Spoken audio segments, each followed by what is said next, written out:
Dans cette vidéo, nous allons voir comment se déplacer dans la vue 3D.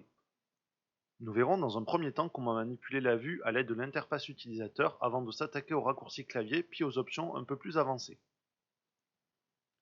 Avant toute chose, il faut savoir qu'il y a deux types de représentation spatiale, la vue orthographique et la vue en perspective. Dans la représentation orthographique, les lignes parallèles ne se croisent jamais. Si on regarde un cube de face ou de profil, les faces opposées se superposent.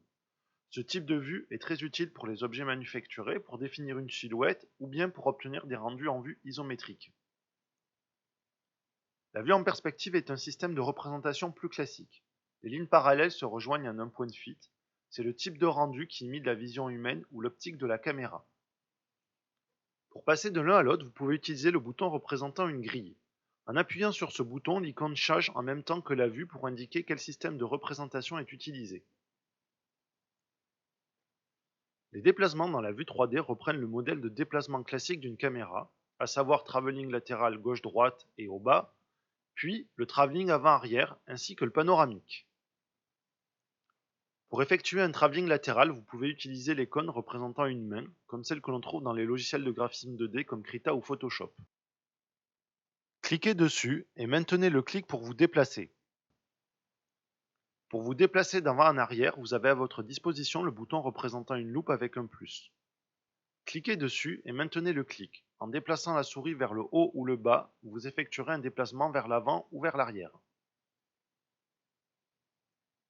Pour effectuer un panoramique, une rotation de l'écran, vous utiliserez le gizmo en haut à droite de la vue 3D. Ce dernier représente l'orientation de la caméra. Il reprend les codes couleurs que l'on retrouve dans tous les logiciels utilisant des représentations 3D, à savoir les coordonnées cartésiennes tridimensionnelles, avec l'axe X en rouge, qui est l'axe horizontal qu'on appelle l'abscisse, l'axe Y en vert qui est l'axe des profondeurs qu'on appelle l'ordonnée, et l'axe Z en bleu qui est l'axe vertical qu'on appelle la cote. En cliquant sur la zone grise, vous pouvez tourner la vue. Dans la sphère, les repères sont identiques à ceux de la vue 3D. Vous pouvez ainsi voir comment est orientée la caméra si jamais vous êtes perdu, à force d'avoir fait tourner la caméra dans tous les sens. Sur le gizmo, vous pouvez voir qu'il y a des repères avec des lettres, et des cercles de même couleur mais sans les lettres. Les repères avec les lettres représentent les axes positifs, et les cercles seuls, les axes négatifs. En cliquant sur ces cercles, vous pouvez utiliser les vues orthographiques prédéfinies. La vue de face, front, en cliquant sur le repère négatif Y en vert, et son opposé, la vue de dos, back, sur le repère positif Y. La vue de droite, right, sur le repère positif X, et son opposé, la vue de gauche, left, sur le repère négatif X. La vue de dessus, top, sur le repère positif Z, et son opposé, la vue de dessous, bottom, sur le repère négatif Z.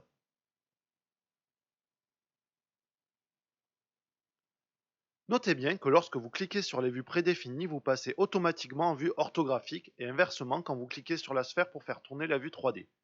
Vous passez en système de représentation en perspective. Enfin, le dernier bouton de l'interface de la manipulation de la vue 3D est celui de la caméra.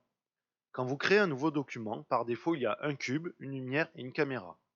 Vous pouvez changer ça pour avoir une scène vide ou une scène personnalisée, en créant la scène que vous désirez et en choisissant File, Save Startup File. Si vous n'avez pas de caméra, vous pouvez en ajouter une ou plusieurs et définir celle utilisée pour le rendu dans l'onglet scène du panneau Properties. En cliquant sur le bouton caméra, vous passez de la vue 3D à la vue caméra et vice versa, en recliquant sur ce même bouton. La caméra se manipule comme un objet, vous ne pouvez donc pas utiliser l'interface de manipulation de la vue 3D pour la déplacer. En revanche, il existe une astuce pour la déplacer en utilisant les raccourcis clavier comme nous allons le voir dans la partie intermédiaire de la vidéo. Toutes les fonctions sont accessibles via le menu View où vous pouvez trouver les raccourcis clavier associés. Nous allons maintenant voir comment manipuler la vue 3D à l'aide des raccourcis clavier souris que je vous conseille d'utiliser. En effet, sur la durée, vous gagnerez en efficacité et en rapidité. Pour travailler efficacement avec les raccourcis clavier dans Blender, il est conseillé d'utiliser une souris 3 boutons ou une tablette graphique conjointement à un clavier équipé d'un pavé numérique. Commençons par les déplacements et la rotation de la vue. Pour faire tourner la vue 3D, utilisez le clic du milieu de la souris. Si vous utilisez une tablette graphique, je vous conseille de définir le bouton bas du stylet en clic du milieu et le bouton haut du stylet en clic droit. Pour le déplacement latéral gauche-droite ou haut-bas, associez le clic du milieu à la touche Maj. Pour le déplacement avant-arrière, associez le clic du milieu à la touche Ctrl. Vous pouvez également utiliser la molette de la souris. En bas de l'interface du logiciel se trouve la barre d'informations. Celle-ci donne des informations sur la scène à droite et présente des raccourcis contextuels à gauche. Vous remarquerez que cette dernière change en fonction de la fenêtre survolée par la souris et en fonction des boutons d'altération du clavier, Maj, Ctrl et Alt. Ainsi, par exemple, sur la vue 3D, vous pouvez voir les actions possibles avec la souris. Si vous appuyez sur Ctrl, Maj ou Alt, ces actions changent.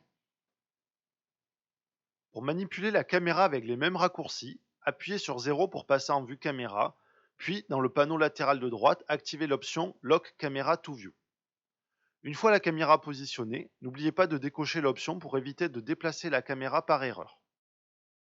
En maintenant la touche Alt puis la touche du milieu de la souris et en faisant un geste dans une direction avec la souris, vous pouvez vous déplacer entre les vues orthographiques. En maintenant le clic du milieu de la souris et en faisant Alt après, vous pouvez contraindre la position de la vue sur les axes. Une fois la position accrochée entre les axes X et Y, appuyez sur 5 pour passer en mode d'affichage orthographique. Vous obtenez alors une parfaite vue isométrique. Pour que la caméra s'aligne sur la vue, vous pouvez utiliser la fonction Align Camera to View, raccourci CTRL ALT plus 0. Voyons maintenant le pavé numérique. Si vous remarquez bien, les touches avec les chiffres pairs 8, 2, 4, 6 ont aussi des symboles flèches haut, bas, gauche, droite. Ces flèches permettent de faire tourner la vue 3D dans leur direction. Les touches 1, 3, 7 du pavé numérique permettent de passer dans les vues orthographiques prédéfinies, front, right et top. Si vous remarquez bien, elles sont positionnées comme le gizmo avec les axes de la vue 3D.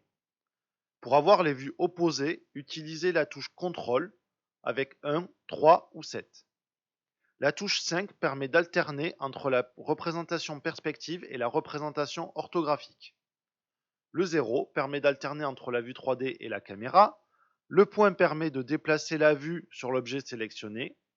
Les touches plus et moins permettent de zoomer ou dézoomer. Enfin, le slash permet d'isoler l'objet sélectionné. Ensuite, dans le sous-menu navigation du menu View, vous trouverez deux options pour vous explorer la scène. La première, Fly Navigation, vous permet d'explorer votre environnement comme si vous pilotez un avion dans un jeu. Alors que la seconde, World Navigation, vous permet de vous déplacer comme dans un jeu à la première personne, en vue subjective. La barre d'information en bas vous sera d'une très grande aide pour les contrôles.